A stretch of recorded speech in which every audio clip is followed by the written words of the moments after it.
Okay, we're here with Harrison Barnes. If you have a question, please raise your hand. We'll start with Marshall Harris.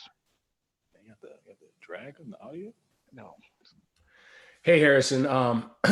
We saw the video of you guys starting training camp yesterday, looking very familiar with just one person, one basket, kind of back to how things were way back in the day.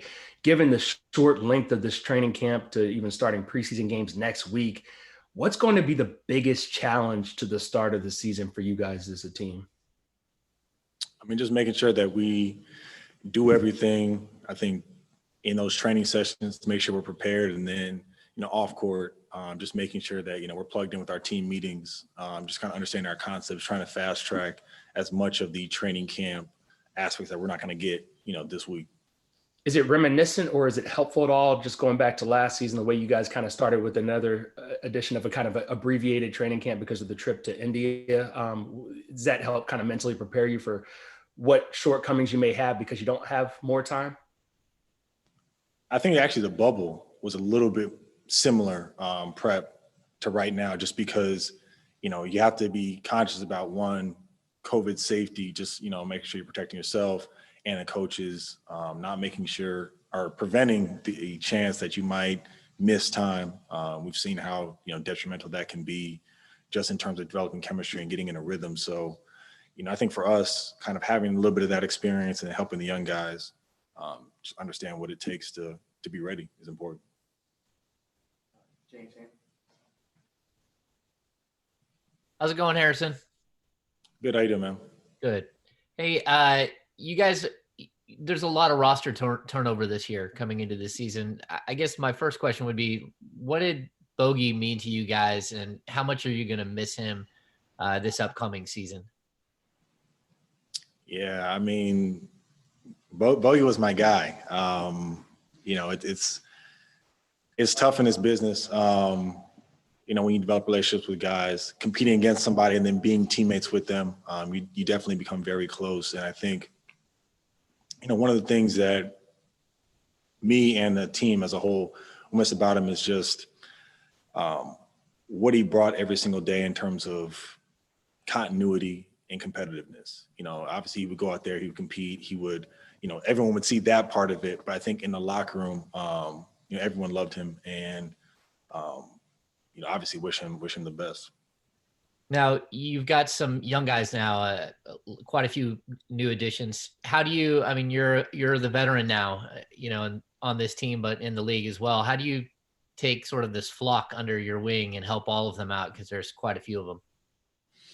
Yeah, I mean, the biggest thing with us this year is that our young guys are going to play. So, it's not a matter of saying, hey, when the moment arises, be prepared for X, Y, and Z. It's the moment is going to be here. The moment's going to be here for you in 10 days or 12 days or whatever it may be. So, you have to learn on the fly. Don't be too hard on yourself. Try to stay even keeled. There's going to be ups and downs. But, as a young player, you have the opportunity to be thrown into the fire, and you just got to embrace that.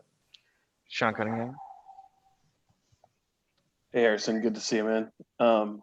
As a veteran, and you look at just so many changes that happens. We were just talking to Daquan, and I asked him about, when you all get together on the 6th and finally are able to compete. And a lot of times you're going to be meeting new teammates for the first time since you're in individual stages, and then all of a sudden have to play 5 days later. Just what kind of challenge does that pose for you guys, even though you kind of have to embrace it? For us, I think the mentality just has to be, we have to be ready to adapt. There's going to be, some kinks that are going to need to be worked out. There's going to be new personnel. Everyone is, going to have to go through that. And, we're changing our identity a little bit this year. So I think really just having all guys rowing in the same direction, knowing that it's a process, but we're going to figure it out is the most important. And then speaking of just some of those additions, can you kind of give me maybe your thoughts on just what additions you guys brought in? Is there a piece that you're particularly excited about? I mean, I think a lot of our young guys and just additions as well, have a lot that they can bring. Obviously, Tyrese, his ability to play make guys better, just have an impact on the game without necessarily having the ball in his hands. Jemias with his athleticism and his ability to not only play above the rim, but defend at a high level. Rob with his ability, with today's game kind of going smaller, stretch the floor, create more space, help us with rebounding. Hassan, better in this league. We know what he brings. We know how he can help us on the interior. Frank, spacing the floor, giving us another big who can do that. Glenn, once again, another guy who's been in this league a long time. So, I think when you look at all the additions, there's so many different ways in which they can help this team. Matt George. If I could go back to Bogdan Bogdanovic really quick, it's clear by what you said and even what he said talking to the Atlanta media earlier today that there is still a good relationship and love between both sides.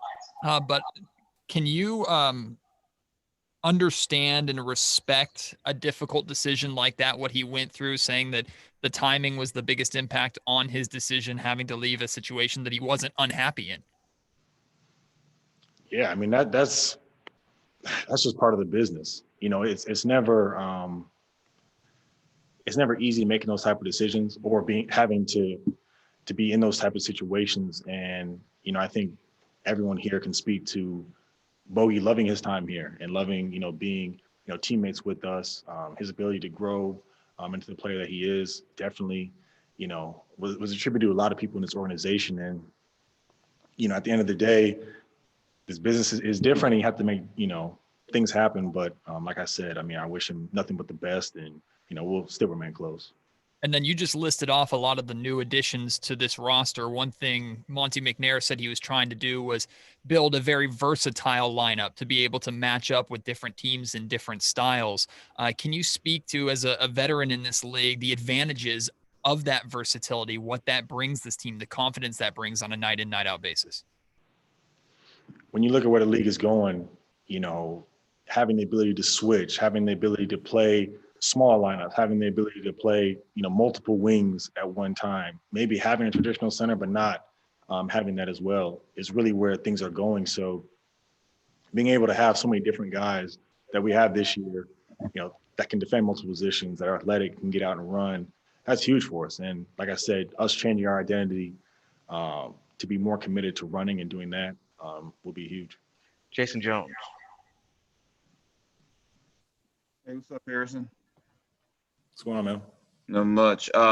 First, you guys were able to add Alvin Gentry to the coaching staff. You were with him in Golden State along with Luke. And Luke mentioned I've talked to Steve about what Alvin meant to you guys that year out there with that first championship and some of the things he can add. And Luke mentioned a lot more, maybe 5 out and some different wrinkles. Just what can you tell us about Alvin and maybe how some wrinkles that might be added to the offense just with his insight? Yeah, I love being coached by Alvin.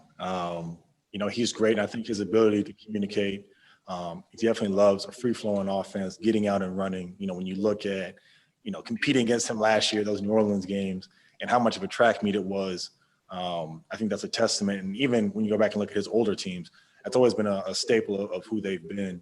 And so I think with us, with the talent that we have, obviously with, Fox, Corey, Tyrese, guys who can play, make, and push the ball, us getting out and running and him, leading that charge will be huge.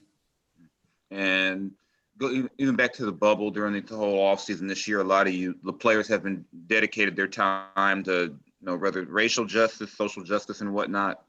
And I imagine that's going to still be a thing for you guys to do this coming season. But I'm curious as to how the process of you guys educating yourselves and getting deep into that has gone over this past year. I know you've had books and things you do, but just how do you and the players as a whole kind of still continue to tackle that and learn more to the point where you got guys like LeBron and Russ making documentaries, and I know the work you do, just how have you guys just kind of embraced that learning process to be able to speak on these issues now?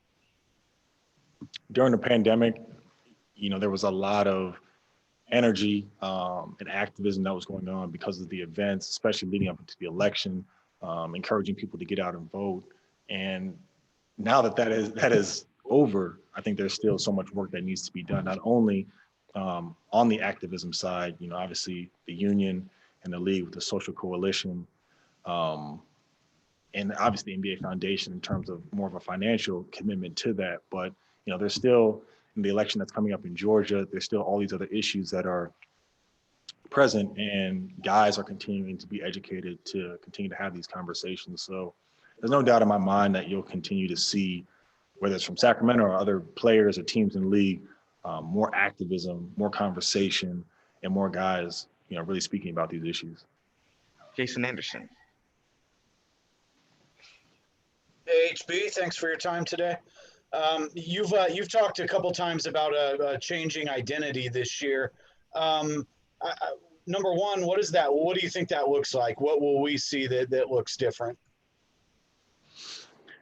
I mean, we still got to get to practice and iron it out, but I think you're going to see a lot more space. I think you're going to see us running, having a bigger commitment to running.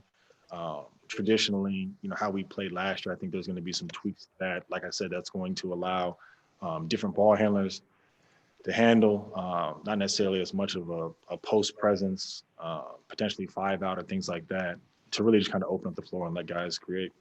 What is that? What will that mean for you? Do you anticipate more or less minutes at the 4, or how any conversations about how they might use you differently this year?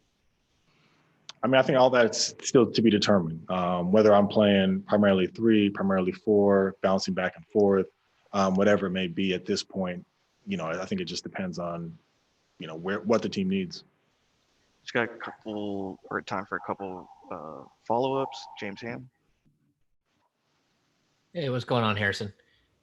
With the decision to get back to running, do you think that will actually help you guys hide some of the inexperience and some of the just sort of the issues that you have as a new group coming together, just pushing the tempo and as opposed to running play sets and trying to be refined? I mean, at the end of the day, I mean, you can't run the entire game. I mean, there's going to be times where you have to execute. So, I mean, that'll still be a focus, but running primarily and getting out in transition will just, one, increase our pace, increase some of the shots that we'll be able to get, but it's just maximizing the personnel that we have. I mean, when we have a guy like Fox, who one of the most dynamic players in the league, to not capitalize on that is criminal. Marshall Harris. Harrison, this time last year, not this time last year, but at the beginning of last season, we were talking about, breaking that streak, as I'm sure you're aware of seasons without a playoff berth. Is that become, the same goal, even harder, easier from what you've seen from your team and other teams around the league? And how much of a wild card will the virus itself be, because of the fact that, if it happens on teams, that could affect how a team plays for weeks? Yeah, I think for us, it's always been about what we're doing. There's, teams always going to make moves. I mean, we saw that last year. We saw that this year. There's always going to be rankings. There's always going to be all of those things. But, what are we doing to control our own destiny? And I think looking back to last season, looking back to the bubble, I think there's plenty that we can do on our end to fix that. But the virus is real. I mean, to be in a season and potentially have somebody, get it, be out 10 days or whatever that may be, and then try to integrate them right back into it, is going to just be a reality that every team in the league is going to have to face. And ideally, it doesn't happen at a critical point where you need to win games. Last question, Sean Cunningham. Yeah, just real quick, the rookie Tyrese Halliburton, obviously another Iowa guy, and him and his college coach talk about you quite a bit in terms of just familiarity. What's that relationship like? When did he kind of become on your radar, and just kind of what have you made of him? Yeah, I've known about Tyrese for a while. I usually try to go back to the ISU practice facility and get shots up, or just see people back when I'm in Ames. So, when he fell to us, it was great, just because I know the kid he is. I know how hard he works. I know what this means to him. I know he'll have an opportunity to come in here and really have an impact, which is, not a lot of rookies get that opportunity. So I'm definitely happy for him. And I know he won't take it for granted. He'll work as hard as anybody in this gym, and he'll be great. Thank you, Harrison. Thank you, everyone. We'll get more information out later on. Thank you.